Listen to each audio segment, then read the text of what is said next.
लड़के ने पिता के 3 अरब चुराए, उससे 1 गन और बुलेट प्रूफ जैकेट खरीदी। फिर उसने 1 करोड़ के बंस मीट, ड्राई और बड़ी सॉसेज खरीदी। जैसे ही उसने ये सामान गोदाम में रखा, देखा कि डिब्बे गायब हो गए थे, वो भी अचानक से।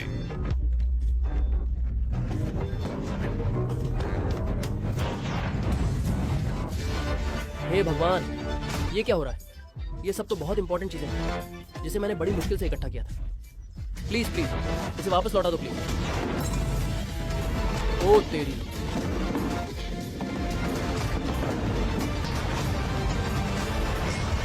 उसे क्या पता था कि इसी जगह पर 2000 साल पहले तियानचियोंग राज्य की महारानी आसमान से प्रार्थना कर रही थी ताकि वो आपदा झेल रहे लोगों को बचा सके। कौन जानता था कि अगले ही पल लड़के का सारा सामान पल भर में वहां पहुंच गया। महारानी ने जब देखा कि आसमान से इतनी सारी मीट, ड्राई बंस और सॉसेज आए हैं तो वो उत्साहित हो गई।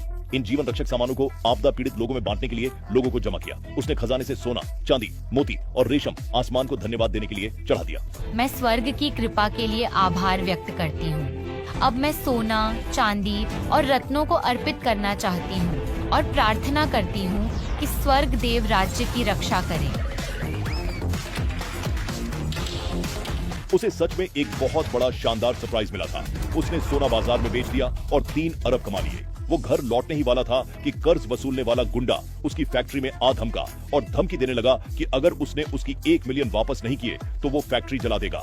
तभी उसने 10 मिलियन निकालकर गुंडे के मुंह पर मारे। पैसे मिलते ही गुंडा नरम पड़ गया और दुम दबाकर निकल गया। इस सफलता का स्वाद चखने के बाद युवक ने सोचा कि वो और भी खाने की चीजों के बदले में बहुत सारा सोना हासिल कर सकता है। वो माइक लेकर खाली गोदाम में चिल्लाने लगा, लेकिन उसका गला बैठ गया और गोदाम में कोई हलचल नहीं हुई। उसे पता नहीं था कि महारानी स्वर्ग से सूखे से जूझ रहे तियानचियों के लिए भारी बारिश की प्रार्थना कर रही थी। लेकिन घंटों प्रार्थना करने के बाद पानी नहीं बरसा। जब वे निराश होकर हार मानने वाले थे, तभी महल के अंदर से युवक की आवाज सुनाई दी।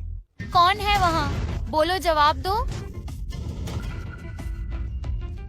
आप कौन हैं? क्या आप कोई देवता हैं? आप कौन हो? आप भूत वूत तो नहीं हो ना? मैं तियानचियोंग की महारानी यांगशेन हूँ। हमारा देश और कई नगर 2 लाख सैनिकों द्वारा 2 महीने से अधिक घिरे हैं। पानी और अनाज समाप्त हो चुके हैं। पहले देवता ने हमें अनाज दिया था, जिसके लिए मैं हृदय से आभारी हूँ। अब मेरी प्रार्थना है कि देवता हमें पानी दें ताकि तियानचियोंग की कठिनाई दूर हो सके। तियानचियोंग की महारानी। तियानचियोंग 1000 साल पहले का एक छोटा सा देश था जो दक्षिण में स्थित था। तियानचियोंग की महारानी भी हमारे उच्च कुल के देवताओं में आस्था रखती थी। उन्होंने स्वभाव से ही अनगिनत वीरों को प्रेरित किया, लेकिन शांतिकाल की तुलना में युद्ध के दौरान उन्होंने मुख्य रूप से विद्रोहियों का दमन किया और कई लोगों की हत्या करवाई।